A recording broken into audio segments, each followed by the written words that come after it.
Value Investing FM, episodio 168.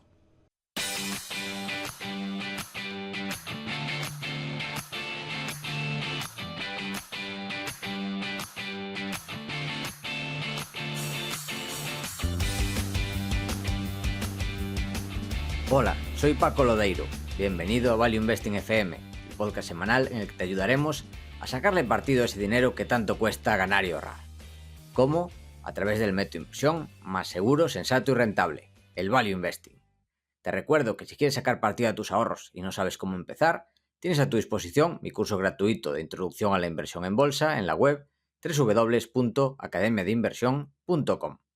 Y yo soy Adrián Godás, colaborador de Academia de Inversión, fundador de Hacia el Danubio, rey de Godás Academy y emperador de Godás Research. Si te interesa la inversión en minas, este es tu sitio. Te animo a hacer el curso gratuito en godasresearch.com. Y esta semana volvemos a intentar nuestro podcast maldito, porque esta historia ya la comentamos en algún podcast pasado, que este podcast lo grabamos un día, un viernes, pero no funcionó. Porque, bueno, la aplicación con la que grabamos, pues básicamente hicieron un update de mierda y daba un montón de problemas. Entonces luego, después de grabar, descubrimos que a nuestro invitado no se le escuchaba. Así que ahora volvemos a grabar. Y tenemos con nosotros a José Iván, lector, escritor y portfolio manager de Kaum Markets EAFI, licenciado en Administración y Dirección de Empresas, especialidad de Dirección Financiera, asesor de fondos de inversión desde 2008 junto a Lorenzo Serratosa, analista financiero independiente, agente de entidades como Inversis, Antbank y Esfera Capital, además de asesor de estructuras patrimoniales y de capital en diversos family office. Y, por supuesto, CEO y cofundador de Zona Value. Bienvenido a Value Investing FM. Hola, muchísimas gracias, Adrián y Paco. Un placer estar con vosotros. Ojalá que no tuvieras que haber venido tan pronto. Muchísimas gracias de nuevo por tu paciencia, por estar aquí con nosotros por segunda vez, aunque los que nos estén escuchando será la primera vez que lo hagan. Y aprovecho también para darte la enhorabuena o daros la enhorabuena a ti y a Lorenzo, bueno, y a todo el equipo de Zona Value, porque la primera vez que grabamos salió la noticia, que salís a bolsa, salís a cotizar Vaya. próximamente, ¿no? Exacto, la verdad que estamos muy contentos. Bueno, primero deciros que lo del tema de estos errores que pasan en este tipo de directos, oye, pues es totalmente normal, ¿eh? Así que nosotros que también grabamos y hacemos este tipo de cosas, pues sabemos el fastidio que puede ser en circunstancias así que en mi caso no había ningún problema en volverlo a grabar una o las veces que hagan falta, o sea que no hay problema. Respecto de la salida a bolsa, sí, estamos muy contentos. Tenemos el proyecto Zona Value, un proyecto que ha crecido mucho, que está profundizando mucho de diferentes formas. Al final, o sea, digamos que Zona Value consiste en un grupo de empresas con diferentes sinergias entre ellas y considerábamos que era lo más apropiado, llegado el momento en el que estábamos, para abordar la internacionalización de una manera más adecuada, hacerlo como empresa pública, como empresa cotizada. Entonces, pues pusimos la maquinaria a trabajar y, en fin, a finales de este año, en principio, si todo va como esperamos, sacaríamos la empresa a bolsa a cotizar. O sea que muy contentos, la verdad, muy contentos. Por cierto, no sé si viste la última noticia, creo que fue el presidente de la CNMV, que quiere fomentar como las SPACs en España. Esto nos lo comentamos el otro día, pero me llamó la atención.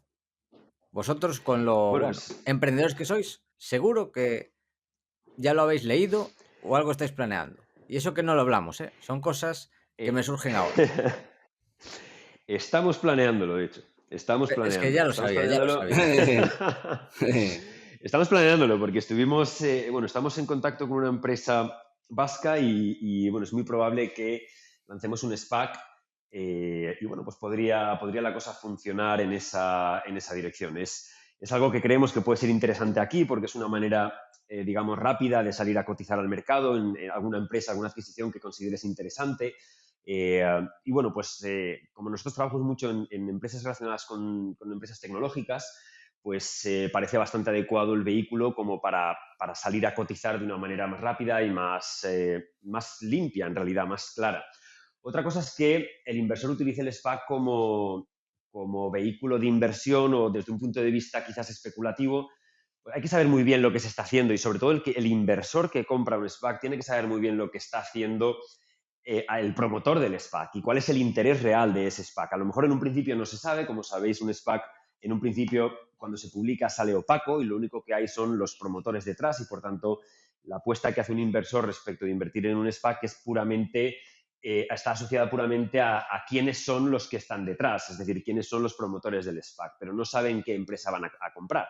Luego, un poco más tarde, se publica la adquisición que van a hacer. Ahí el mercado valora el interés o no sobre la decisión tomada por los promotores y luego es cuando se ejecuta la compra. En esa segunda fase es la que es muy importante, es la de saber si realmente lo que van a comprar te interesa o no ser accionista de esa empresa.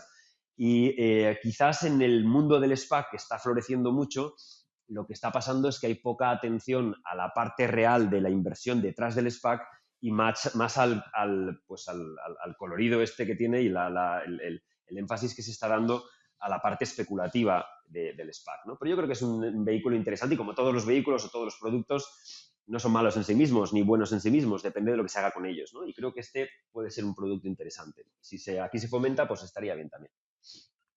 Totalmente de acuerdo. Y además lo que necesitamos en España es más empresas cotizadas, que apenas hay. Apenas hay. Y Totalmente de bueno, acuerdo. a ver si esto ayuda a fomentarlo. Correcto. Pues ya que Bueno, estamos, pues comentado esto, ¿qué quieres comentar, Adrián? pues que ya puestos a pedir, ya que quieren fomentar eso, que me dejen sacar una mina. Hago el SPAC de una mina. Eso estaría interesante, ¿ves? También. Sería espectacular. O sea, y habría que estudiarlo mucho, ¿no? Pero sí, estaría interesante, estaría interesante. Ya pensé que ibas a decir, Adrián, que tú también anunciabas tu SPAC. Ya me ibas a asustar. Ojalá, ojalá. Ahí tendría que estar Adrián detrás para hacer el análisis adecuadamente, porque en España pocos se meten tan en profundidad con el tema de minas como Adrián. Así que ahí yo poco puedo aportar, a lo mejor quizás respecto de la estructura, pero respecto del análisis de qué comprar, me fiaría más de Adrián, más que de mí, sin ninguna duda. Bueno, Iván, pues empezamos desde el principio para que la gente te conozca mejor. Nos gustaría saber por qué empezaste a invertir. ¿Qué te trajo de este mundo de la inversión y de los mercados financieros? Bueno, pues el tema de la inversión es algo que desde muy pequeñito, en realidad no tenía, o sea, en un principio no tuve curiosidad al respecto, luego yo siempre había tenido en mi familia, pues mi familia ha sido de empresarios y tal, y al final, pues de alguna manera siempre había tenido la curiosidad del mundo de la empresa. Por eso acabé estudiando Administración de Empresas, saqué un MBA relacionado con el tema de finanzas, etcétera. Esa parte me gustaba y me gustaba mucho. Y es verdad que a lo largo de la carrera, incluso recuerdo siendo jovencito, siendo muy jovencito, mucho antes de la carrera, siendo un adolescentillo, me acuerdo que, o sea, una de las cosas que hacía, pues tendría a lo mejor 18, 19, 20 años, ¿no? Una de las cosas que hacía era imaginar continuamente que yo estaba comprando y vendiendo acciones, ¿no? Incluso cuando iba conduciendo me acuerdo, esta típica cosa que nos pasa, a ver, esto es una cosa de chiquillos, ¿no? Pero me acuerdo que lo típico de que nos pasa a todos de estar en un carril conduciendo, ¿no? Y dices, ostras, voy a ver si me cambio de carril y adelanto más cuando hay tráfico, ¿no? Lo típico de que hay tráfico y dices, va, me cambio de carril y de repente el carril el que te cambias va más lento que el que ibas, ¿no? Bueno, pues ese tipo de cosas me acuerdo de estar conduciendo y jugando al hecho de, ¿qué hago? ¿Mantengo este carril o me cambio como si fuera una acción, ¿no? O sea, la mantengo, la compro, la vendo, este tipo de historias. Eso me acuerdo que eso lo hacía de muy jovencillo, ¿no? Pero nada, luego más adelante sí, me metí en el tema de la carrera, acabé la carrera y bueno, pues por circunstancias de la vida, como me metí en la parte que tenía que ver con finanzas, pues conocí a Lorenzo Serratosa, mi socio, y bueno, yo hacía una serie de cosas ya en aquel momento, inversiones relacionadas con el patrimonio familiar, por mi cuenta, con pues, la parte que tiene que ver con tema familiar, Lorenzo, por supuesto, por su lado también, y empezamos a trabajar juntos bueno, empezamos a relacionarnos mucho con el tema de la inversión, ¿no? Y bueno, luego un poco más adelante, pues las cosas evolucionaron de forma que al final, pues yo estaba muy metido en las decisiones que Lorenzo tomaba respecto a temas de inversión. Y bueno, al final decidimos montar nosotros un vehículo para asesorar nuestro propio dinero, a partir de ahí pues asesorar a clientes y terceros. En fin, era algo que estuvo desde siempre prácticamente, ¿no? Y bueno, errores pues, he cometido 50.000, por el camino hemos aprendido mucho, hemos cambiado mucho. Creo que al final cambiar es algo que es normal, ¿no? Para mí una de las cosas, yo practico artes marciales y una de las cosas que me gusta mucho es, o que no me gusta nada, es si veo un vídeo mío practicando artes marciales y después de 6 meses, 7 meses, lo que veo es parecido, no me gusta porque significa que no he evolucionado. Tengo que no reconocerme, ¿no? Y esto mismo yo creo que pasa en el mundo de la inversión, ¿no? Creo que es algo que es realmente necesario el adaptarse y cambiar de acuerdo en realidad a tratar de conocerse, ¿no? Y realmente ver lo que eres capaz de hacer y cómo lo eres capaz de hacer para hacerlo de la manera más adecuada a tu persona. Y bueno, pues así más o menos ha sido la historia mía con el mundo de la inversión. Más o menos eso. Ujú. Y en toda tu historia como inversor, ¿cuál dirías que es la lección más importante que has aprendido? Pues yo creo que la lección más importante que he aprendido es que la bolsa, mira, la bolsa hace que en realidad mm, conozcas a las personas, ¿no? Las personas que están relacionadas con la bolsa, hablo del entorno bolsa, ¿eh? No fuera, pero fuera también es aplicable, ¿no? Lo que quiero decir es que la bolsa ayuda a entender a las personas, porque la gente en bolsa saca lo peor que tiene en muchas ocasiones, ¿no? Entonces, una manera interesante de conocer a las personas y entender si realmente hay una conexión con esa persona o no es hablar sobre bolsa, si es que es inversor, me refiero, ¿eh?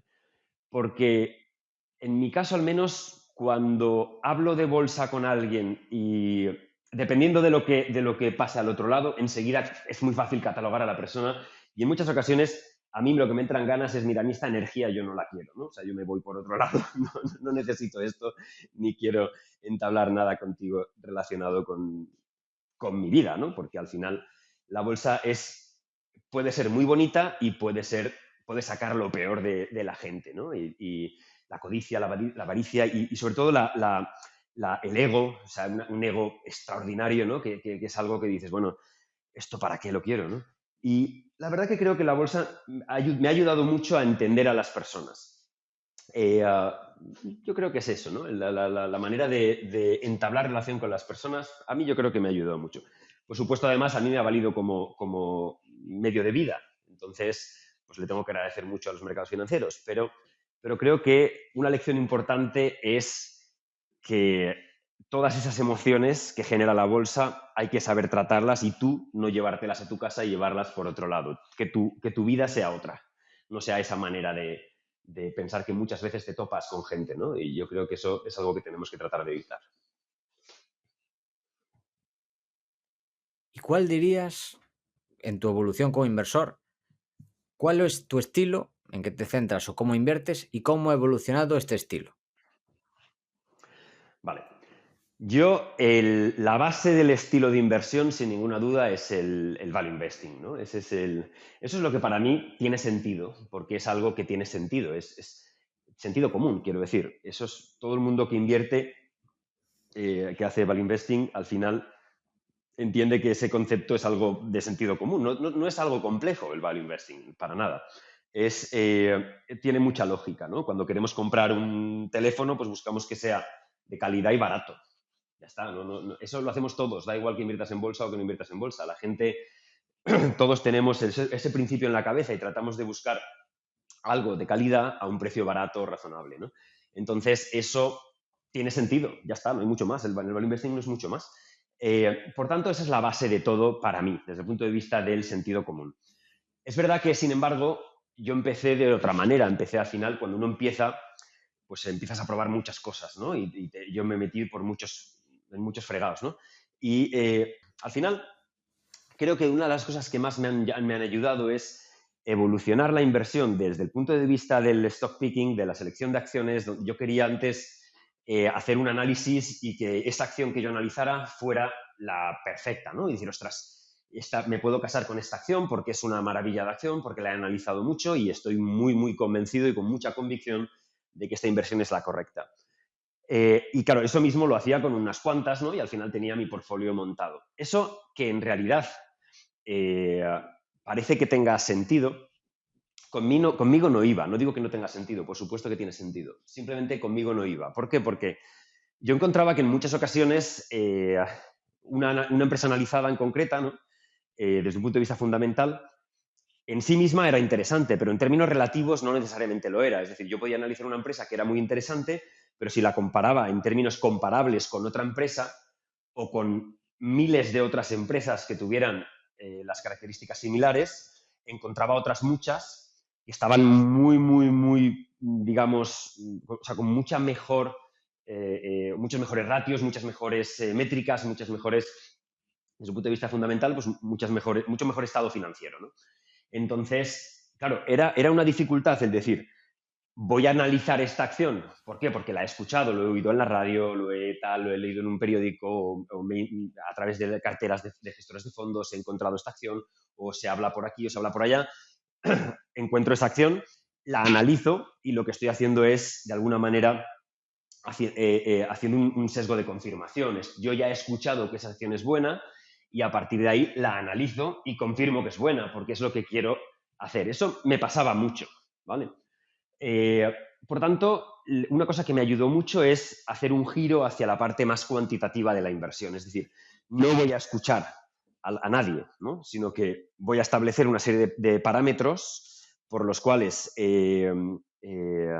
todas las acciones que yo busque cumplan unas características concretas y a partir de ahí hago un filtrado del mercado, de todas las acciones disponibles, de los mercados donde yo quisiera invertir y con ese primer filtrado, a partir de ese primer filtrado, entonces sí, puedo hacer un análisis más cualitativo, más avanzado sobre las acciones que tenga disponibles tras el filtrado primero. Pero creo que esa parte cuantitativa a mí personalmente me ayudó mucho porque una de las cosas que a mí me dan convicción y me dan tranquilidad y me dan serenidad es que sé que todas las acciones que compro o diferentes grupos de acciones que compro, porque no todo lo que compro es lo mismo, por tanto puedo diversificar en diferentes tipos de cartera. Pero lo que quiero decir es que todas las acciones que cumplen una determinada cartera, todas cumplen unas características comunes, todas. Y además, algunas de ellas tienen algunas cosas extra, pero todas cumplen esas reglas comunes. Y esas reglas comunes son las que me dan tranquilidad, no lo que pase con la acción, si suba o baja. Eso me da igual. Lo que me importa es que cumplan esas condiciones. Por tanto, cumpliendo esas condiciones, yo estoy tranquilo y duermo a pierna suelta. Eso es algo que a mí me ayudó mucho. Por tanto, la inversión cuantitativa en sí mismo es lo que me hizo, que al final es un poco, por definirlo, es lo que decía antes, es hacer un filtrado utilizando screening, utilizando al final, pues un poco lo que hacía Warren Buffett al principio cuando cogía el manual de Moody's, ¿no? y la fórmula de Graham, de Benjamin Graham, y lo que hacía era, pues con lápiz y papel, o sea, con lápiz y sobre el manual de Moody's, ir tachando las que no cumplían los criterios de Graham, ¿no? Y solo se quedaba con las que sí cumplían los criterios de Graham. Entonces, una vez hecho eso, esas eran las empresas que analizaba. Pues es eso mismo, pero algo que ahora se hace en segundos, ¿no? Y en aquel entonces tardaba, el pobre Buffett pues tardaría una eternidad, ¿no? Pero ahora se hace en segundos. Pues eso, en realidad, a mí me ha ayudado mucho a... Esa es quizás la evolución. Y en última instancia, al final de este periodo de que yo he ido variando muchas cosas, lo que he añadido es una parte cuantitativa también que tiene que ver con la inteligencia artificial. A mí creo que es algo que me está ayudando mucho, mucho, mucho a, digamos, a la creación de portfolios, porque la inteligencia artificial es algo que ha venido para quedarse, obviamente. Estamos en una etapa donde es una innovación disruptiva, sin ninguna duda, que está escalando a lo bestia, y creo que en el sector financiero es algo que de momento no está muy trillado, no se ha utilizado todavía en exceso y quizás está permitiendo lo que pasaba, digamos, antes del 2007 con la inversión cuantitativa, que era generar un alfa por el hecho de que no mucha gente hacía inversión cuantitativa. Pues ahora yo creo que pasa un poco lo mismo. En el caso de la inteligencia artificial, genera un alfa extra, unos puntos extra quizás, dependiendo de cómo lo hagas, hay muchas maneras de hacerlo, ¿vale? Muchos enfoques que se están utilizando, pero bueno, lo que quiero decir es que si aporta un alfa adicional a la creación de los portfolios, es algo que de momento como no está generalizado, pues yo creo que es positivo y es muy interesante, ¿no? Además de que evolucionará y nos podrá aportar mucha más información y mucha más, bueno, supongo que mejorará los modelos con el paso del tiempo todavía mucho más, ¿no? Pero creo que esa última parte, sin dejar de ser inversión fundamental lo que yo hago, eh, creo que es un extra que a mí personalmente me gusta mucho. Esa es un poco la evolución. Luego, aparte, pues, lo típico de voy a probar esto, voy a probar aquello, me meto con opciones, con futuros, con no sé cuántos, bueno, y ahí he hecho de todo, ¿no?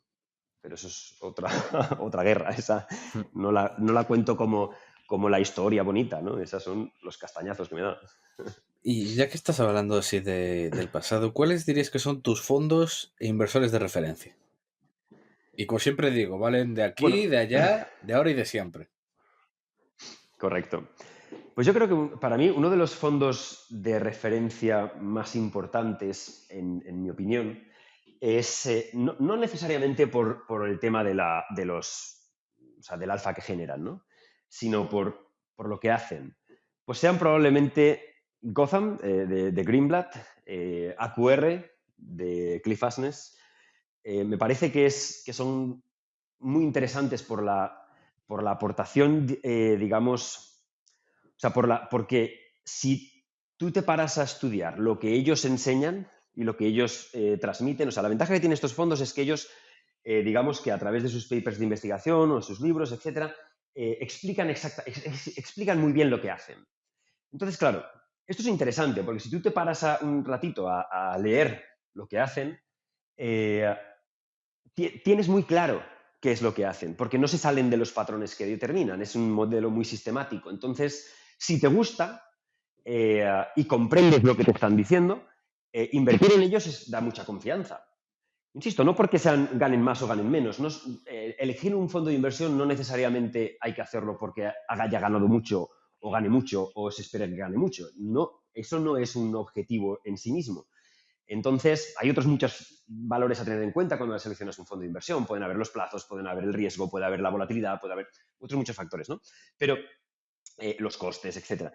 Pero al final, creo que esto es una de las cosas que para mí son muy importantes. Joel Greenblatt, como inversor, además, yo creo que fue para mí el paso a la parte cuantitativa fue culpa suya y creo que es una gran ventaja. También el profesor Joseph Piotrowski, creo que tiene un paper fantástico sobre inversión cuantitativa, digamos, explicando lo que es el F-score, que es digamos, una métrica con unos cuantos valores y tal, está muy interesante.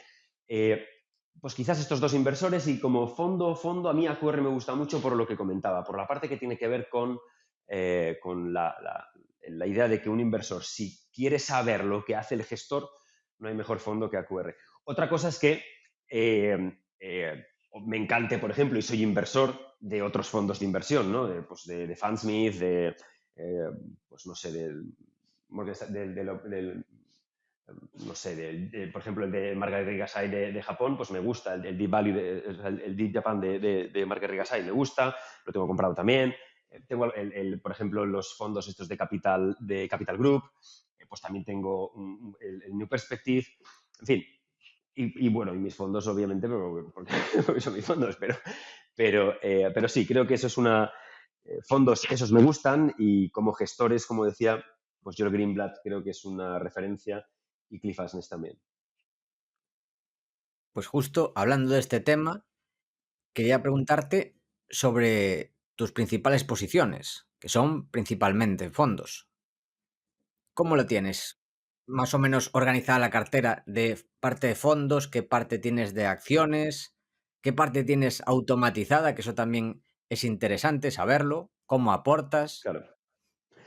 Mi principal, o sea, claro, esto depende cómo se mire, porque claro, yo tengo mucho patrimonio en los fondos que yo gestiono o que cogestiono o que coasesoro, y por tanto, claro, en realidad yo tengo comprado un fondo, pero en realidad lo que estoy comprando son las acciones que están detrás. Entonces, para mí son posiciones en acciones, aunque es verdad que en mi cuenta acaba siendo un fondo lo que tengo, pero como yo asesoro, soy el que está comprando las acciones y vendiéndolas, ¿no? Entonces, mis principales posiciones no son necesariamente fondos. El volumen digamos, grande de mi patrimonio no está en fondos necesariamente. Hay una parte en fondos importante. Básicamente, Capital Group para mí el New Perspective es esencial, ese fondo, básicamente por esa idea de diferentes estrategias a la vez, gestionadas por diferentes equipos a la vez, que además han demostrado un track record interesantísimo con una volatilidad muy bajita. Creo que es un fondo muy interesante. Tengo también Fundsmith, tengo, como decía, tengo algunos fondos, pero no muchas cosas. Más los tengo, por ejemplo, a través de los fondos, de los 2 fondos de fondos que nosotros asesoramos. Entonces, ahí sí hay una colección de fondos, ¿vale? Esto por un lado. Por otro lado, otra cosa que me gusta mucho son los ETFs. Los ETFs, creo que, y en especial en Estados Unidos, yo tengo algunas cosas en Estados Unidos y desde allí invierto en ETFs, porque además los ETFs en Estados Unidos, a diferencia de aquí, pues permiten, digamos que si tú compras un fondo de inversión en Estados Unidos, tú pagas los impuestos aunque no vendas la inversión.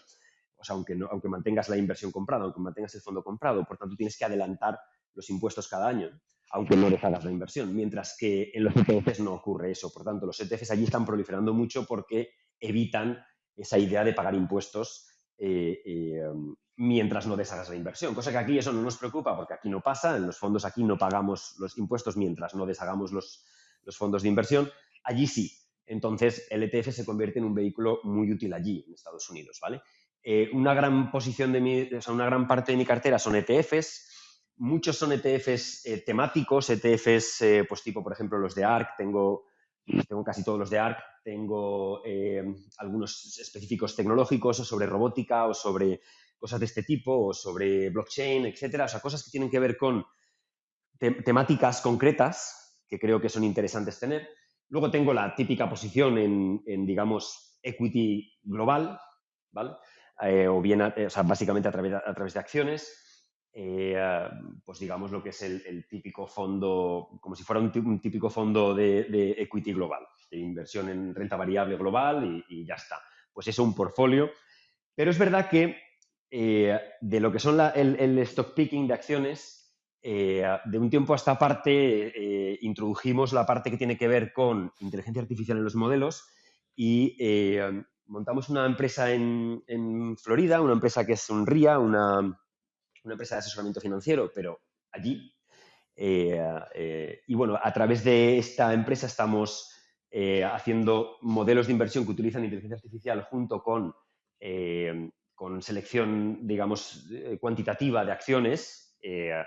Y bueno, pues ahí tengo una gran parte también, la parte que tiene que ver con selección de acciones con modelos específicos, modelos de ESG, modelos de value, modelos de growth, modelos de momentum, a los que se les añade digamos, el tema de la inteligencia artificial para la construcción de los portfolios.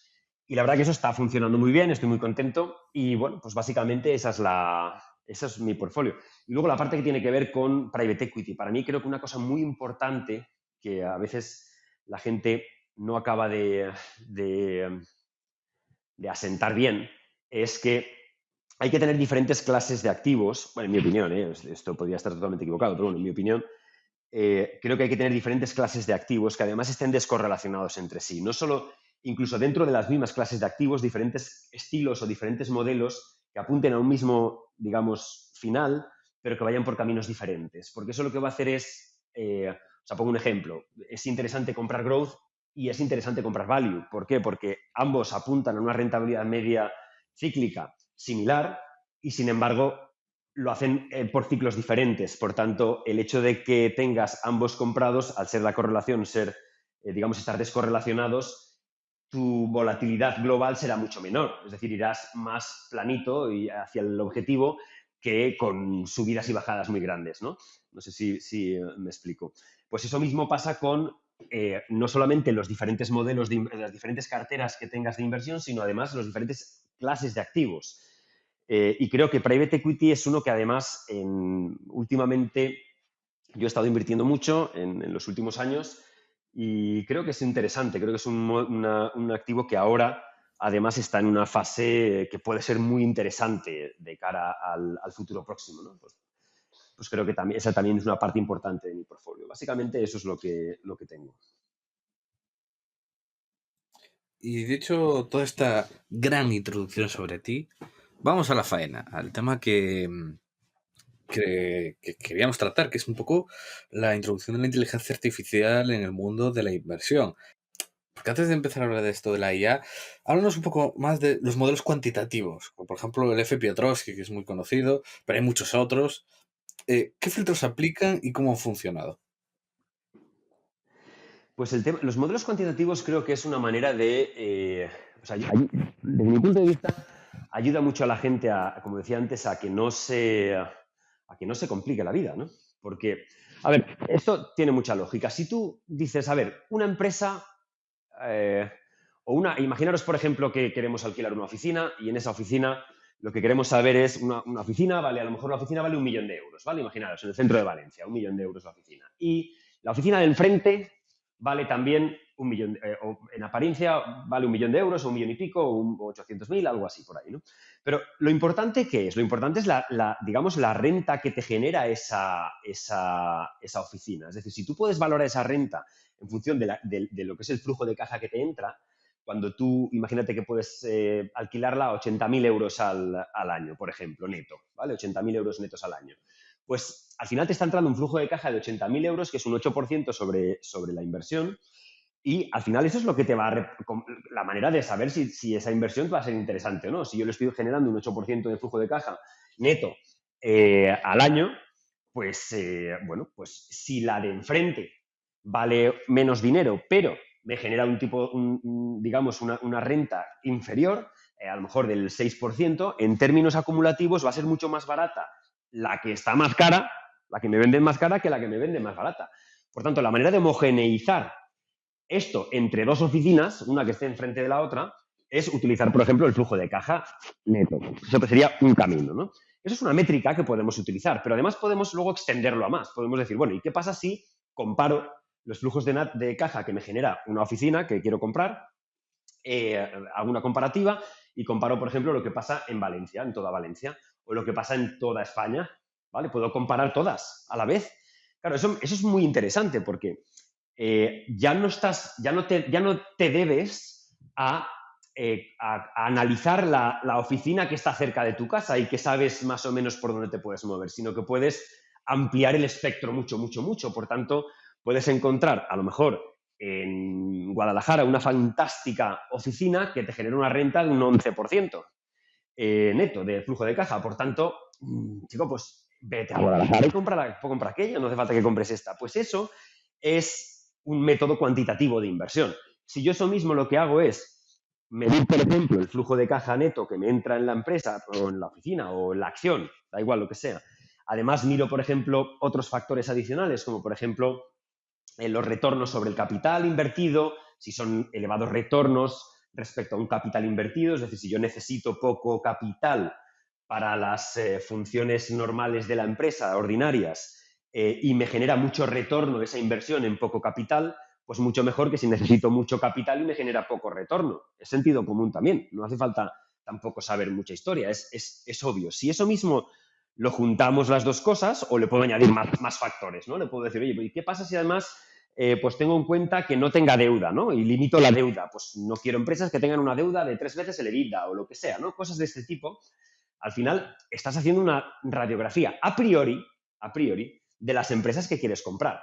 Esto, el origen tiene que ver con hace muchos años, cuando antes de que Fama & Friends publicaran, digamos, su primer modelo de 3 factores, ¿no? Que fue algo, digamos, extraordinario. Antes de ello, había gente que trataba de explicar la rentabilidad de los fondos haciendo una regresión factorial, es decir, fondos que habían funcionado muy bien trataban de saber por qué, y para hacer lo que hacían era una regresión y tratar de extraer de la selección de acciones que había hecho el gestor qué factores explicaban la rentabilidad de las acciones. Pues a lo mejor era porque ese gestor inconscientemente o conscientemente había comprado una serie de acciones que cumplían con una serie de características. Pues claro, luego se pensó, bueno, y coño, si lo hago al revés, es decir, si sé que estas características han generado buena rentabilidad, ¿qué pasa si busco hoy las acciones que cumplen esas características, esperando que en el futuro me generen buena rentabilidad? También tiene sentido, es lógico. Y eso hay muchas maneras de hacerlo. Por eso es interesante que la gente entienda que cuando se habla de inversión cuantitativa, hay muchas opciones, muchas alternativas, muchas cosas diferentes, ¿no? Has comentado el F-Score de Piotrowski, que es muy interesante, es un modelo que combina el Price to Book Value con el F-Score, que es, pues son 7 diferentes ratios, y si se cumplen o no se cumplen, pues le dan una valoración el profesor de 1 o 0, y pues cuanto más F-Score tenga, mejor, por ejemplo, ¿no? Pero al final lo que importa es que son métricas como las que he comentado con el ejemplo de la oficina, son métricas de sentido común, desde un punto de vista de contabilidad financiera o análisis financiero, ¿no? Entonces, teniendo eso en cuenta, cuando lo pones todo junto y filtras el mercado siguiendo esos criterios, pues se supone que estás haciendo algo en lo que en el pasado demostró una rentabilidad X por las características que tienen y, por tanto, tú puedes esperar en el futuro, al menos, saber que esas empresas están cumpliendo criterios que en el pasado funcionaron. No necesariamente que en el futuro vayan a funcionar, pero el sentido común nuevamente te ayuda a estar muy tranquilo, porque son cosas como el sentido común, como lo que estábamos comentando. Básicamente eso es la inversión cuantitativa desde un punto de vista de análisis fundamental. También hay otro tipo de inversión cuantitativa que es otra cosa, ¿vale? Que tiene que ver con indicadores técnicos, pero eso no es lo que yo hago, ¿vale? Pero también existe y también puede funcionar, no lo sé, yo no lo he hecho, ¿no? Pero esta inversión cuantitativa desde un punto de vista fundamental es todo esto que estamos comentando. Y esto proliferó mucho a partir del 2007 con una cosa que se llamó el Quake, que es como la combinación de palabras de cuantitativo, quant, y earthquake, terremoto, pues lo juntaron, ¿no? El terremoto cuantitativo, ¿no? Y, digamos, a partir de ahí pues hubo una explosión muy fuerte de este tipo de inversiones y, por ejemplo, Cliff Asness pues gestiona 200.000 millones de dólares con este tipo de cosas, ¿no? Pues esto es la inversión cuantitativa. Es interesante, por ejemplo, muchas veces aquí en la prensa española leemos que Cliff Asness es uno de los inversores bajistas que más atacan a España y tal, ¿no? Vamos, no se han leído lo que hace Cliff Asness en su vida. Los que escriben eso, quiero decir, o sea, no se lo han leído en su vida. Porque Cliff Asness no tiene ni idea de qué acciones tiene compradas. No tiene ni idea de qué acciones tiene compradas. Todos son modelos de este tipo, modelos cuantitativos. Y cuando le preguntan, pues no sé qué acciones tengo compradas, señores, ni idea. Tienen largos y cortos y, bueno, pues los cortos caen donde peores empresas hay. Pues, chicos, si en España hay malas, pues caen ahí. Y si no las hubieran, pues caerían en otro sitio. No lo hace por querer hundir la bolsa española ni nada de eso, pero bueno, eso genera vidilla, ¿no?, en los titulares. Y en tu caso, ¿cómo surge la idea de aplicar la inteligencia artificial a la inversión en bolsa?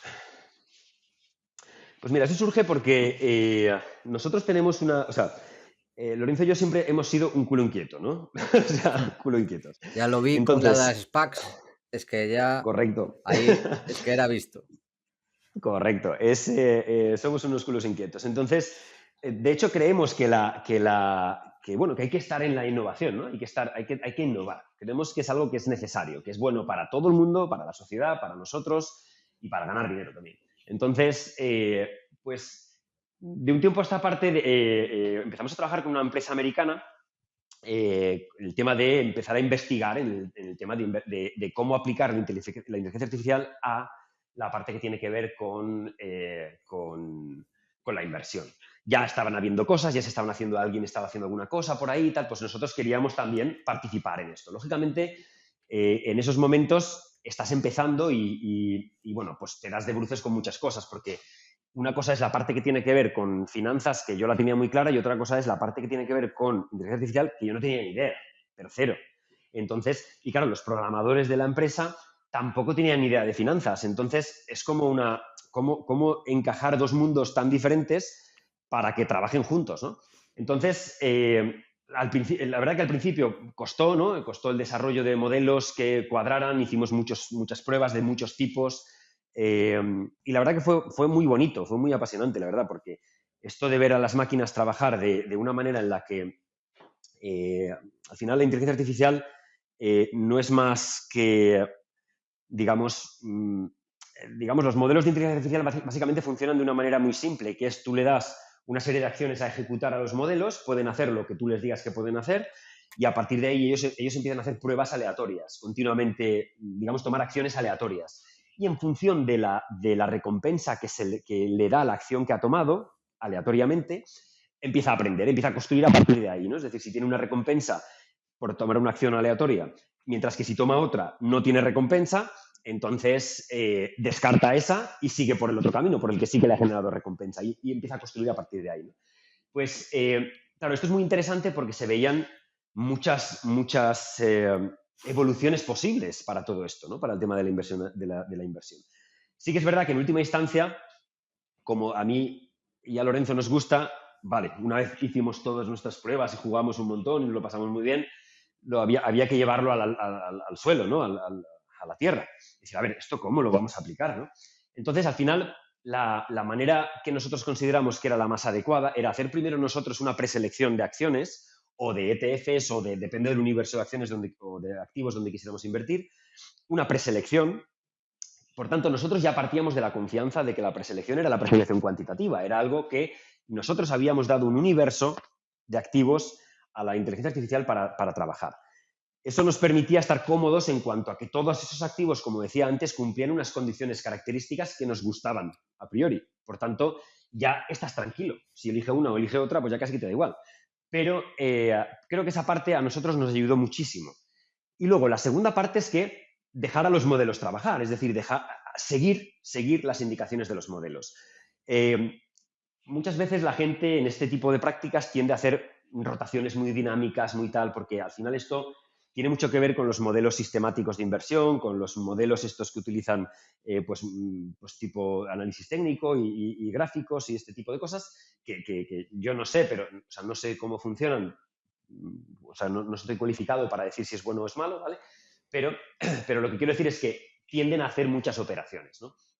En espacios de tiempo cortos, etcétera. Nosotros considerábamos que no, nosotros somos inversores de valor, por tanto, quisimos alargar los tiempos. Oye, mira, vamos a hacerlo, vale, ya hemos visto esto, nos lo hemos pasado muy bien, hemos visto modelos que son capaces de generar rentabilidades astronómicas, pero todo eso es en backtest, ¿no? Rentabilidades de un 600% del tal, pero todo eso es magia, ¿no? O sea, magia quiero decir, perdón, es y si fuera bonito, pues sería fantástico, ¿no? O si fuera posible, sería fantástico. La realidad no es esa. Pero eso sí está para estudiar, ¿no? Entonces, al final, cuando lo llevamos todo a la Tierra, básicamente lo que hicimos era portfolios que tienen una rotación lenta, poca rotación. Por ejemplo, el último cambio que yo he hecho fue en agosto del año pasado y desde entonces la inteligencia artificial no me ha sugerido ningún cambio.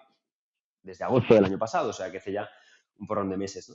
Y bueno, pues la cosa sigue con calma y despacito y con buena letra y creo que a mí me gusta mucho porque en última instancia lo que me ayuda es de entre todo ese, digamos, universo preseleccionado, tener a una máquina que me ayuda a seleccionar el portfolio en cuestión, ¿vale? De entre todas las que ya me gustan a priori. Por tanto, es muy fácil, viene muy seguido la comodidad a la hora de hacerlo, porque yo ya he preseleccionado el universo y todas me gustan. Por tanto, si tuviera dinero para comprarlas todas, las compraría todas. A lo mejor compraría 1000 acciones. Bueno, pues si esas 1000 me gustan, pero el modelo me selecciona en última instancia, me selecciona 30, pues ya tengo 30 para invertir y estoy muy contento y muy a gusto porque me las ha seleccionado la máquina. Pero lo ha hecho bajo este tipo de criterios que comentábamos antes. Por tanto, como decía, viene muy de la mano, está muy tranquilo porque la preselección la he hecho antes. Y en fin, básicamente esa es la manera. A partir de ahí, pues la cosa evolucionó y llevamos ya 7 años con ellos, o por ahí, 7, 8 años desarrollando modelos para invertir. Para al final hacer esto, que es que prácticamente no comprar ni vender. Pero creo que está muy interesante. Muy interesante. Y también te vamos a hacer aquí bastantes preguntas más adelante de Twitter, que lo comentó Paco, oye, vamos a traer a alguien de inteligencia artificial, algunas preguntas. Así que luego también te las vamos a hacer. Más cosillas. ¿Qué fuentes de datos utilizáis? Y si hay algún tipo de alternative data. Alternative data es muy complicado porque además es muy cara, ¿vale? Y además está muy, digamos, está muy fragmentada. Entonces, no utilizamos datos alternativos. Utilizamos datos que que todo el mundo puede obtener. Esa es la realidad. Utilizamos datos que están prácticamente en cualquier página web de bolsa. Las bases de datos son disponibles hoy por hoy. Nosotros tenemos además nuestra propia base de datos de más de 30, 40 años sobre las acciones. Por tanto, bueno, pues eso nos permite, entre nuestra propia base de datos y los datos públicos, coger información para alimentar a los agentes. Los agentes necesitan, como decíamos, bases de datos para hacer un entrenamiento y a partir de ahí pues se ponen a trabajar en real, ¿no? Y siguen haciendo test continuamente, ¿no? Ellos siempre están haciendo este tipo de pruebas que comentábamos antes, que es estas decisiones aleatorias a partir de las cuales construyen sus opiniones, ¿no? Igual que hacemos nosotros, pues es el mismo modelo, ¿no? Prueba y error, ¿no? Tocas el fuego, te quemas y ya no lo vuelves a tocar. Pues ahí no ha habido recompensa, sino que ha habido un castigo, digamos, pues lo evitas, ¿no? A la siguiente vez. Pues es lo mismo cómo funciona esto, ¿no? Entonces, básicamente las bases de datos son pues datos cuantitativos, precios, ratios, todo lo que tenga que ver con la parte de datos que podamos cuantificar, se alimenta a los agentes y ellos empiezan a partir de esos datos a tomar decisiones aleatorias en función de las combinaciones de esos datos. Las acciones que pueden tomar son comprar, vender o mantener en lo que son digamos, las acciones que pueden ejecutar y la recompensa es maximizar la rentabilidad disminuyendo el riesgo. Entonces, esa es la recompensa. Si eso se consigue en función de las decisiones que toman aleatorias, pues fantástico. Y van aprendiendo a partir de ahí. Es interesante saber que no sabemos por qué deciden una cosa u otra, porque todo depende de las decisiones aleatorias que tomaron, de la combinación de diferentes agentes a la vez que trabajan en conjunto y cada uno toma diferentes, digamos, decisiones aleatorias y, por tanto, todos van en una dirección similar, pero no van todos igual y al final pues se hace una especie de puesta en común y eso es lo que la sugerencia que se da, ¿no?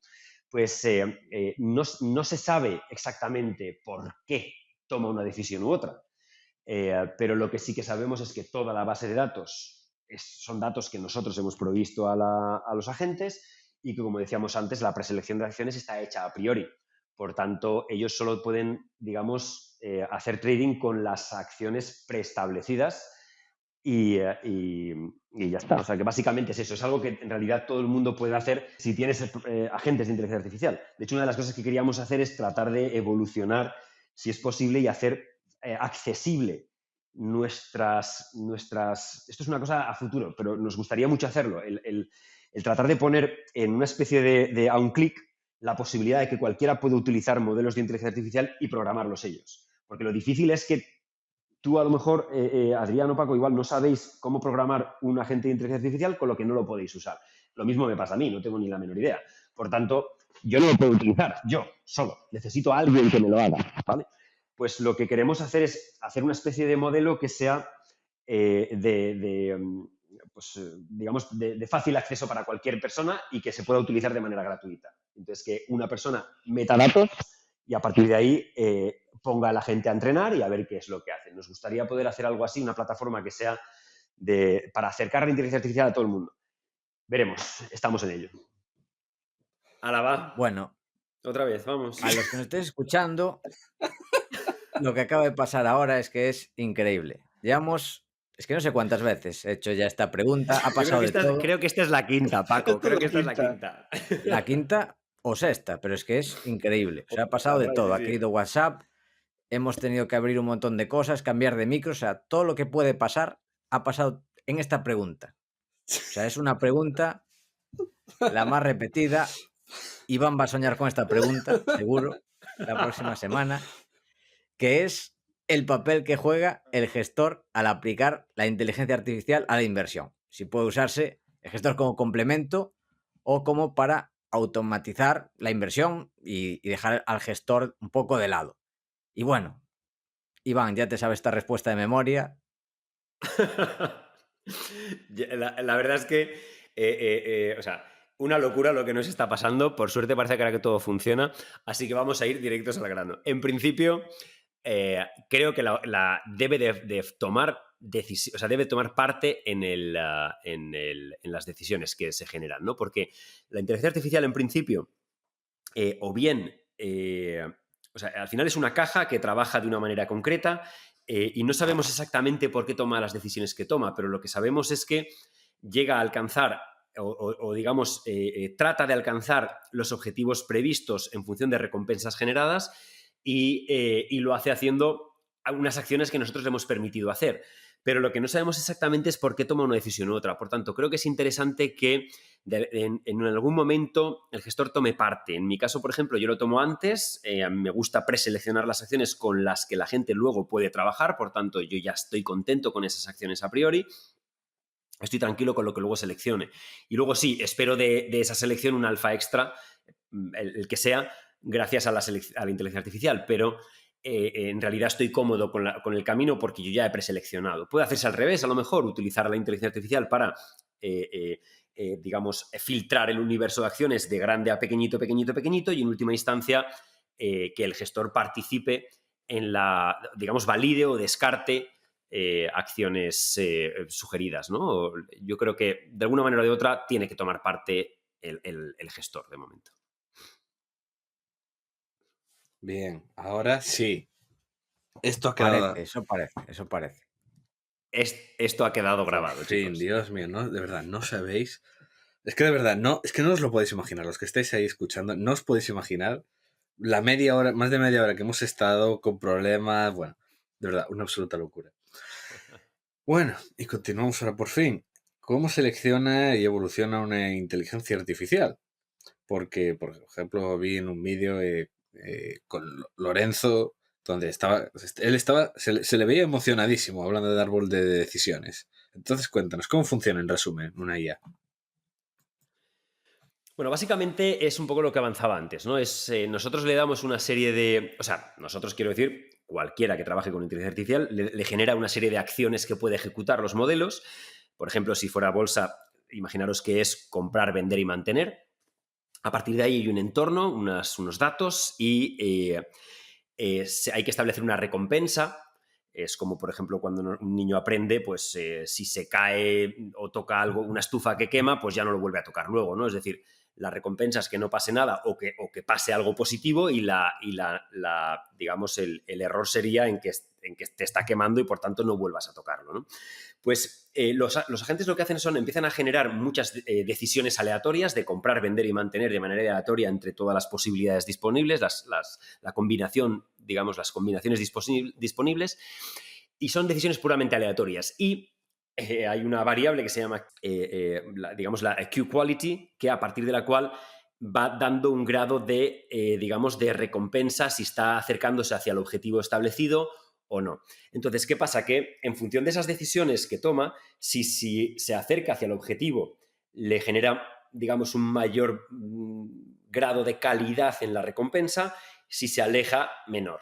Entonces, ¿qué pasa? A partir de ese punto, según va tomando o trazando el camino de los que sí que le generan recompensa, va creando nuevas decisiones, nuevas decisiones de si sucede esto, entonces esto, y va aprendiendo a partir de ahí. O sea, va generando, como digamos, un storage, un almacenaje de datos en el que se crea como si nosotros, digamos, como en la parte del neocórtex nuestro, que nosotros cuando aprendemos algo empezamos a hacer empezamos como a almacenar esa información de manera vertical y según necesitamos esa información, volvemos a ese dato, vemos, digamos, lo que hemos guardado en el neocórtex y lo podemos utilizar después, ¿no? Pues sucede algo muy similar, ¿no? Es como si fuera una especie de red neuronal, pues a través de una especie de neocórtex que hace este almacenaje de datos en función de lo aprendido según recompensas o fracasos, ¿no? Y básicamente es así como funciona, es decir, trata de simular mucho la parte que tiene que ver con la parte racional de los humanos. Luego también hay modelos que tratan de evolucionar, en el caso de la empresa con la que nosotros trabajamos, Substrate, tratan de evolucionar también modelos primarios para intentar meter emociones a los sistemas. Sobre esto tiene algunas patentes muy interesantes esta empresa y bueno, le da un toque realmente interesante porque al final las emociones, digamos, son las que nos previenen también. O sea, digamos que la parte emocional es el chimpancé que llevamos dentro, es la parte súper radical, pero por otro lado también nos permite abstraernos temporalmente y ver lo que en un pasado lo que nos ocurrió ante una serie de datos concretos y a partir del cual, si esos datos se repiten en el tiempo, puedo tomar tiempo atrás, abstraerme temporalmente y ver que en el pasado a lo mejor no fue tan malo como yo pienso que es desde un punto de vista racional, porque ya pasó en el pasado. Entonces, meter estos factores, estos modelos en la toma de decisiones es muy interesante, es algo en lo que esta empresa, de hecho, está siendo puntera. Y bueno, pues por ahí vamos, la verdad es que está bien. Ese es el camino. Disculpad porque he visto... ¿Me escucháis? Sí, te escuchamos. Ah, vale, disculpar. Es que me ha asustado de repente porque he visto ahí que se había cortado no sé cuánto tal. Digo, ya se nos ha cortado otra vez. Pero no, parece que va. Esperemos. Pues así es como funcionan. Bueno, Iván, y después de todo esto de, digamos, entender cómo funciona la IA, ¿cómo podría un inversor particular beneficiarse de ella? Bueno, para beneficiarse de ella es... a ver, es complicado en el sentido de que si lo tiene que aplicar una persona desde un punto de vista particular, pues hay que hacer una serie de inversiones para poderlo desarrollar y todo este tema, ¿no? Nosotros... Bueno, hay fondos de inversión que aplican inteligencia artificial, por ejemplo, el de Odo, de Bryce Prunas, tienen un fondo que aplica inteligencia artificial. Hay otros también, uno de Allianz que también utiliza inteligencia artificial. En fin, hay varios que se puede utilizar. Esa sería la manera más fácil. Luego, los modelos que nosotros estamos desarrollando los estamos tratando de implementar a través de Savers, que es una empresa, como decía antes, un RIA americano. Y bueno, si alguien quiere probarlo, lo podrá hacer. Sin nosotros no vamos a cobrar nada específico, se cobrará lo que se cobra por gestión, o sea, como si fuera un fondo de inversión o algo así. No hay pago de asesoramiento ni nada por el estilo. Pero si alguien quiere probar, pues puede probar alguna estrategia de este tipo, porque vamos a subir varios modelos para poderlos trabajar a través de Savers, con un acuerdo colaborativo con Zona Value. Por tanto, será solo exclusiva para Zona Value esos modelos. Y luego, ¿qué más? Pues en principio se puede basar... O sea, la otra utilidad que le pueden hacer es una utilidad desde un punto de vista práctica. Es decir, hay muchísima gente que está estudiando implementación de inteligencia artificial en modelos y sobre todo por el aprendizaje creo que es muy útil que un inversor lo pueda utilizar. Por ejemplo, tuve la suerte de entrevistar a Kai Wu, que es el inversor, el CEO de Sparkline Capital, y bueno, le ha hecho muchos estudios relacionados con Machine Learning e inteligencia artificial aplicada a bases de datos de finanzas y solamente los estudios relacionados al respecto ya nos van a aportar mucho. También tuve la suerte de entrevistar a Adam Butler, que es de Resolve, y también hacen un trabajo interesante sobre el análisis y aplicación de Machine Learning e inteligencia artificial a modelos financieros que seguro que la gente particular puede aprovecharlo de una manera o de otra, ¿no? Yo creo que quizás el hacerlo accesible a todo el mundo de momento no se puede hacer si no es a través de vehículos de inversión o cosas de este tipo, como lo que le he comentado a través de Savers, que son cuentas gestionadas o cosas de este tipo, o porque si no a nivel particular la inversión es muy grande como para que en general se haga, ¿no? Pero creo que si no, desde el punto de vista educativo, creo que hay mucho para aprender ahí, sin ninguna duda. Fantástico. Pues dicho esto, pasamos a las preguntas de Twitter que nos habéis mandado. Villacampa82, ¿es funcional la IA para hacer valoraciones exactas de las empresas? En mi opinión, no.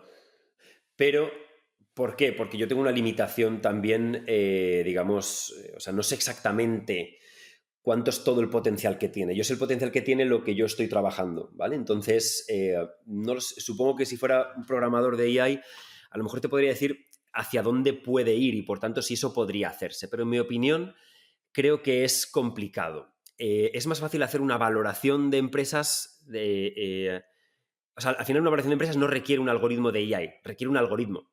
Ya sea un algoritmo estándar, no hace falta que sea de AI. Ya sea el que hacemos a papel y mano, o sea, a lápiz y papel, pues como la cuenta la vieja, y vamos cogiendo de aquí, cogiendo de allá. Al final es un algoritmo, es un proceso, ¿no? Es un sistema de procesos. Eso es un algoritmo. Por tanto, puede ser ese o puede ser más sistemático, un algoritmo más sistemático, pero para dar una valoración al final es una fórmula. Por tanto, es un algoritmo, no requiere AI. Creo, pero no lo sé. Nos pregunta también David Cuesta, que bueno, aprovecho para mandarles de aquí un abrazo. ¿Qué hardware y qué software usáis? Por ejemplo, ¿utilizáis un programa escrito en Python cargado en Amazon Web Services, en la empresa de inteligencia artificial? Pues mira, aquí quizás, o sea, yo no tengo la información, si me dais un segundo la saco, porque study documentation here. Que además está relacionada con la siguiente pregunta, que también es sobre eso. ¿Dónde está alojada? Si en Amazon Web Service, Google Cloud, Azure. Nos lo pregunta la siguiente JF. Pues la respuesta, o sea, es una pena porque yo no, la respuesta yo no, a ver, yo sé que, por ejemplo, la base de datos, sé que del sistema de base de datos sé que es con Azure, sé que trabajamos con Bulk Data Loader para el tema bueno, eso para uno de los modelos que estamos utilizando, trabajamos pero el tema está en que yo no sé cuáles son, o sea, la parte técnica de todo esto yo no la conozco, no la sé, o sea, no tengo ni idea. Entonces sí, yo te puedo decir, por ejemplo, veo aquí un montón de cosas que tienen que ver con Azure, no sé, es que no te sé decir, porque es que hay tantas cosas aquí que veo que en realidad no sé interpretar. Entonces no sé esa respuesta. SQL, a lo mejor es un... exacto, mira, aquí aparece, dice que la base de datos SQL Server Database hosted on Azure. Sí, es Azure. Vale. No lo Si sé. no, lo que podemos hacer Quizás eso podemos es buscar. dejarlo y responderla en el próximo consultorio. ¿Qué te parece? En el próximo Puede consultorio ser. bursátil nos lo mandas, lo consultas y lo respondemos y decimos, pues, cómo Eso está hecho. será mucho más adecuado, porque ya os digo, tengo la especificación técnica, digamos, la justificación técnica, pero son tantas cosas que yo no entiendo todo esto. Esa es la verdad. Perfecto. Pues paso a la siguiente, que pregunta Fran GM si se puede aplicar al value investing o solo al trading, que esto más o menos ya lo hemos respondido a lo largo del programa. Sí, yo creo que sí, que más o menos lo hemos respondido. Se puede aplicar, también todo depende de los datos con los que estés alimentando el modelo. Entonces se puede hacer cualquier cosa. La siguiente, ¿cómo se aplica? Bueno, de Fran GM otra vez. ¿Cómo aplica las órdenes de compra o venta a cada broker? Si son órdenes automatizadas, si va a mano, según lo dice el programa. ¿Cómo funciona? Muy interesante. Pues mirar, en el caso de Savers, por ejemplo, del REIT americano, lo que vamos a hacer ahí son cuentas gestionadas, ¿no? Por tanto, un inversor se abre cuenta bajo la estructura nuestra de Cow Markets aquí en Europa. Y a partir de ahí hay un acuerdo de mandato con Savers y por tanto Savers, que allí sí se puede gestionar cuentas separadas, pues puede gestionar las cuentas que están bajo la estructura de Cow Markets. Entonces, en realidad, el cliente tiene una cuenta gestionada. Ese modelo allí sí que se gestiona de manera automática, es decir, el agente introduce las órdenes de manera automática y se hace a través de una API con Interactive Brokers. O sea, por tanto, es automatizado, pero por supuesto se puede hacer manual. O sea, al final eso es una cuestión operativa. Nosotros creemos que es más oportuno tener una cuenta máster, gestionar esa cuenta máster de manera automática y que el proceso previo sea el que se haya llevado a cabo para llegar a esa determinación, pero que al final sea de manera automática, creemos que es mucho más práctico. Pregunta Juanete si puede la inteligencia artificial predecir o ayudar a predecir los cisnes negros. En teoría puede predecir, porque los agentes de inteligencia artificial en teoría están haciendo predicciones como las que nosotros hacemos. O sea, nosotros continuamente estamos prediciendo el futuro, continuamente, todos nosotros, ¿no? Los humanos. Quiero decir, si vamos a cruzar la calle y está el semáforo en rojo, nos paramos porque sabemos que si cruzamos, y eso es una predicción, si cruzamos nos van a atropellar. Entonces estamos prediciendo el futuro, solo que gracias a esa predicción tomamos una decisión y no hacemos lo que nos llevaría a ese colapso, ¿no? Ese tipo de decisiones son predecir el futuro, lo hacemos continuamente. Lo difícil es predecir el futuro en el largo plazo, pero predecirlo en el corto plazo lo hacemos continuamente. La inteligencia artificial le pasa lo mismo. Entonces, predecirlo en el futuro, en el largo plazo es difícil, en el corto plazo, pues digamos, es capaz igual que lo somos nosotros. Nosotros tenemos muy poca capacidad de predecir un cisne negro. La inteligencia artificial también tiene muy poca capacidad para predecir un cisne negro, porque es un evento, digamos, muy que no hacer, digamos, o sea, es algo con lo que no podemos contar, ¿no? Si contáramos con ello, probablemente no ocurriría un cisne negro. Claro, va un poco contra el concepto de cisne negro. Si se puede predecir, digamos, fácilmente, entre No sería un comillas, cisne negro, claro, no. exactamente, no sería un cisne negro. O sea que... Claro. complicado. Por tanto, tampoco. La casi última. De hecho, sí, es la penúltima. ¿Cómo lidia la IA con temas tan poco racionales como el market sentiment? De Sir Saavedra. Bueno, el sentimiento de mercado es un tema... al final, yo creo que la clave está en lo que comentábamos antes, la parte que tiene que ver con la parte racional y la parte, digamos, más límbica, ¿no? En el cerebro humano nosotros tenemos una parte que es muy racional, una parte que nos permite tomar decisiones de manera racional, mientras que tenemos la parte límbica, que es una parte muy primaria, que es la que si de repente escuchamos en un centro comercial un ruido muy fuerte, una persona gritando y sale corriendo, salimos todos corriendo detrás. Y no nos ha dado tiempo a pensar por qué. No nos ha dado tiempo. ¿Por qué? Porque el chimpancé que llevamos dentro se pone a correr antes de que la parte racional vea que en realidad tiene una explicación lógica que no era la que esperábamos, ¿vale?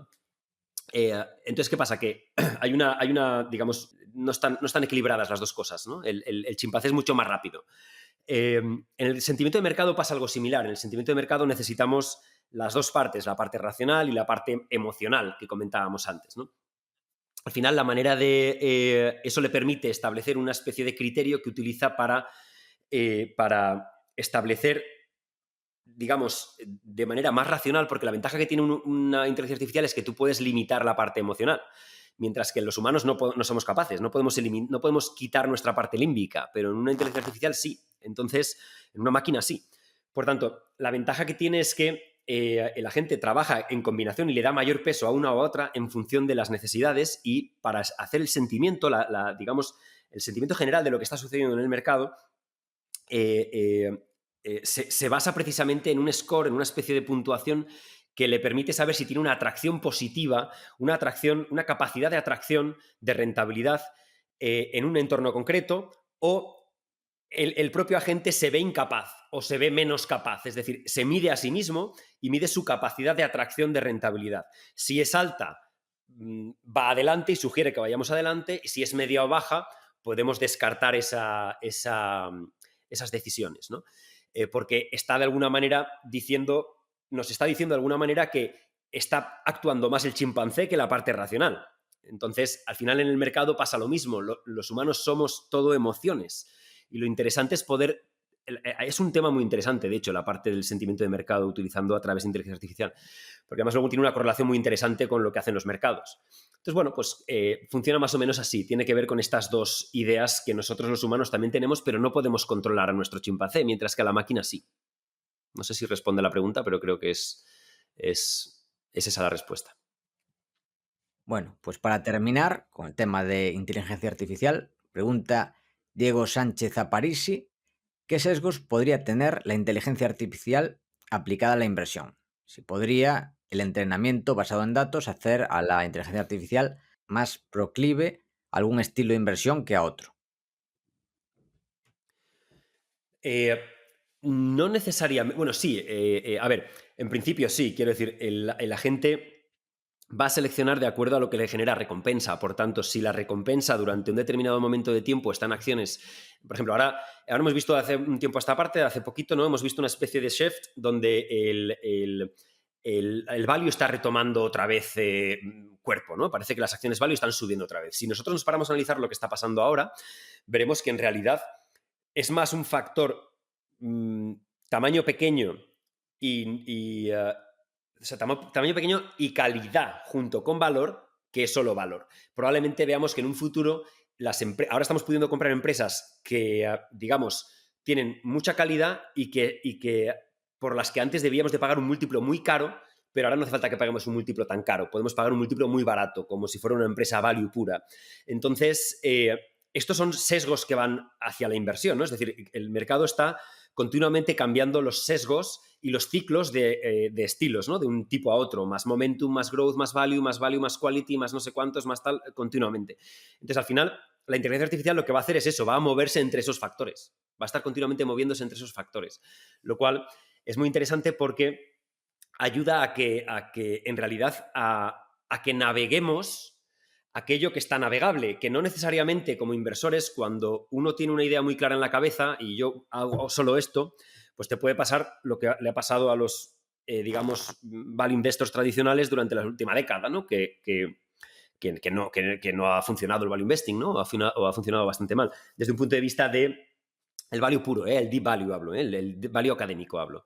Pues claro, eso hace que, bueno, pues que te quedes estancado en un sitio, ¿no? Mientras que si puedes derivar el barco hacia aquellos aguas que son mejor navegables, pues te ayuda, ¿no? Lógicamente. Y esto es una capacidad que tiene la inteligencia artificial que hace, por cierto. Con esto terminamos y pasamos a errores. Errores que has cometido en el mundo de la inversión. Y nos comentabas al principio uno que, a ver qué nos cuentas, sobre el error que cometiste en la venta de opciones. Bueno, la venta de opciones, yo creo que muchos inversores hemos cometido muchos errores. O sea, la venta de opciones es una estrategia fantástica, a mí me encanta, de hecho. Y claro, ese es el problema, ¿no? Que cuando te encanta algo, también puedes cometer muchos errores al respecto, porque cuando te encanta algo no sueles tener el mismo juicio que cuando no te encanta a priori, ¿no? Sino que te encanta luego. Entonces, pero para que te encante luego tienes que estudiar, tienes que meterte, tienes que trabajar, tienes que buscar muchas cosas, ¿no? Entonces aprendes mucho más en realidad. Cuando algo te gusta mucho y te enamora desde el principio, pues probablemente lo mejor es esperar un poco, ¿no? Y no dejarse llevar por ese chimpancé otra vez que te está empujando hacia ahí. En este caso, la estrategia de opciones vendidas es muy interesante. Hay estrategias muy interesantes que se pueden aplicar. Hay una estrategia muy interesante que explica Joel Greenblatt en el libro You Can Be a Stock Market Genius, y es una pasada de estrategia que además estadísticamente es casi imbatible, ¿no? Y es verdad que yo durante muchos años he trabajado esa estrategia y me ha gustado mucho. Y he aceptado siempre los drawdowns que tiene, que son muy grandes, ¿no? Tiene drawdowns muy grandes y ganancias muy pequeñas, pero muy continuas en el tiempo. Entonces es algo muy diferente a lo típico, ¿vale? Siempre queremos lo contrario, queremos inversiones que generen una alta rentabilidad y tengan pocas pérdidas, ¿no? Si es a ser posible. Pero esta funciona al revés, pero lo que pasa es que estadísticamente estás en el lado de las ganancias durante mucho tiempo. Esto lo explicó Greenblatt en este libro, en el libro You Can Be a Stock Market Genius, y luego a partir de ahí, pues yo desarrollé algunos modelos tal para hacerlo porque me gustaba. ¿Qué pasa? Que en esa estrategia requiere que tú tengas una serie de inversión limitada por opción vendida, limitada. Claro, cuando todo empieza a ir bien, hay un error muy típico y este fue clarísimo en mi caso, y es que cuando todo va bien y va bien de manera consecutiva durante mucho tiempo, te crees idiota por no invertir más dinero en esa parte. Porque piensas que la parte negativa, es decir, el drawdown cuando venga, es que no va a venir, o da igual, si yo he ganado mucho, pues cuando venga, pues pues me dará igual, ¿no? Inconscientemente tendemos a pensar en este tipo de cosas, o pensamos vamos, que esto va a ser la leche siempre, ¿no? O sea, es muy fácil que nos engañemos a nosotros mismos. Y me acuerdo que hace muchos años llegué a tener posiciones vendidas demasiado grandes, muy grandes, con márgenes muy pequeños de garantías, lo cual, mientras todo iba bien, hasta que de repente me saltaron las cuentas por los aires. Bueno, un desastre, perdí ahí lo que no está escrito. Pero lo que no está escrito, o sea, una barbaridad. Y claro, eso en realidad me ayudó mucho a luego esa misma estrategia aplicarla de una manera muy sesgada, muy lateral, muy pequeñita, muy recurrente, muy constante. Hay momentos donde no se puede aplicar, de hace un tiempo a esta parte no es muy útil aplicarla, pero estoy seguro que habrá otro momento donde sea interesante y la volveré a aplicar, pero siempre con una lección muy clara, y es que es una estrategia para hacerla muy, digamos, de una manera muy controlada, muy controlada, pequeñita, que forme parte de un portfolio global y que tenga sentido en la proporción global y que nunca te pases de las garantías establecidas, porque si no se te descompensa todo, de repente tienes un apalancamiento bestial en una serie digamos, en una concentración muy pequeña. Entonces, pues si se te dispara y la has liado parda. Y me pasó, la lié parda, pero muy parda. Así que bueno. Pero bueno, no solo esa, he cometido otros muchos errores. O sea, yo creo que invertir en bolsa en realidad no se aprende en los MBA, no se aprende en... Yo creo que no se aprende en los cursos, fijaros lo que os digo, no se aprende en los cursos. Sí que es verdad que en los cursos te pueden ayudar, te pueden orientar, igual que una carrera, una persona le puede ayudar, le puede orientar, le puede dar herramientas para aprender más rápido, pero no le va a enseñar a trabajar. Pues esto es lo mismo. Aquí hay que aprender invirtiendo, cometiendo errores, siendo consciente de que los vamos a cometer antes de que empecemos a invertir. No siempre de eso estamos seguros, pensamos que no. Ahora yo veo, a mí me preocupa ahora que hay mucha juventud que cree que invertir en criptomonedas, que no digo que no esté bien, invertir en Bitcoin está muy bien, se ha ganado mucho dinero, pero que además se creen expertos en la inversión en criptomonedas, que no han invertido nunca más que en Bitcoin, nada más, no he hecho nada más en la vida, que desde el punto de vista de inversión, que invertir en Bitcoins. Y claro, de repente ahora se creen expertos y creen que eso va a ser toda la vida, va a ocurrir así, ¿no? O sea, que durante mucho tiempo va a seguir subiendo. Pues ya les vendrá el momento, ¿no? Pero eso será una lección que tendrán que aprender. Y lo difícil es evitar eso. Hay que pasar por ahí necesariamente, porque en realidad, por mucho que nos lo cuenten, ese chavalito jovencito que está invirtiendo en Bitcoin, si cree que es el futuro de su vida, no le puedes convencer de ninguna manera de que está equivocado. Es imposible. Hasta que se la pegue. Cuando se la pegue, ya lo aprenderá. O sea que no tenemos mucho más. Creo que es importante.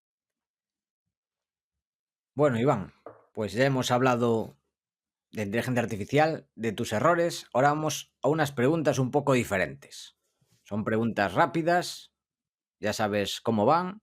Y empiezo yo, ¿Vale? Adrián, con un deportista o equipo histórico de cualquier deporte.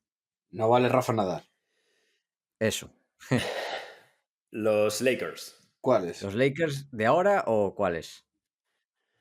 Los de antes. El Showtime de Brian y O'Neill, los de Magic Johnson. ¿Cuál? Hombre, claro, para mí es aquello. De hecho, para mí siempre... Brian para mí siempre ha sido un top. De hecho, en mi Twitter lo tengo puesto una frase suya, ¿no? Entonces, dejaremos a aquel Lakers. Artista. Artista, Jim Morrison. Un empresario. Lorenzo Serratosa. ¿Filósofo o pensador? Diógenes de Sinope. Un sitio para comer y qué pedir en ese sitio.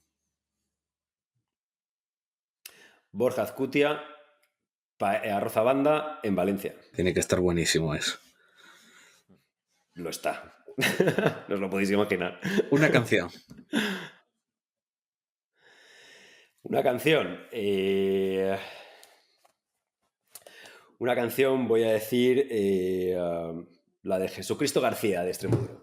Que además me da mucha pena que hayan cancelado la gira, que yo iba a ir. Una película.